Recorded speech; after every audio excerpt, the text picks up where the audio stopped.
Zdravo, danas ću da pričam o svom starijem bratu. Ili, evo ga. On je malo... Evo sam poslušati dijalog između mene i njega.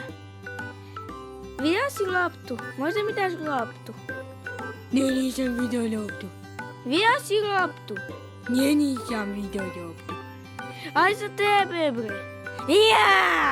Ja! Iz moje lopta. Eto tako izgleda dijalog između mene i mog starijeg brata. On ima 24 godine, ako šta. I još obično ne daje se vaš stvar, naprimjer kad gleda TV. Mogu i ja? Ne možeš, ne možeš.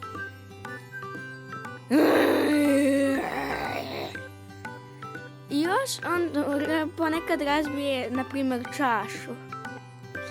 Samo tako, evo.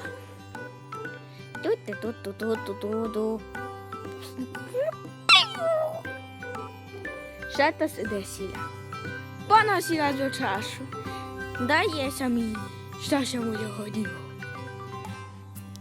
Tata, ili ja razbio čašu? Razbio si čašu. Pozvala sam tatu. I ko je ovo uradio? Ja, ali... Eto tako, i evo, poslije toga se dogodilo...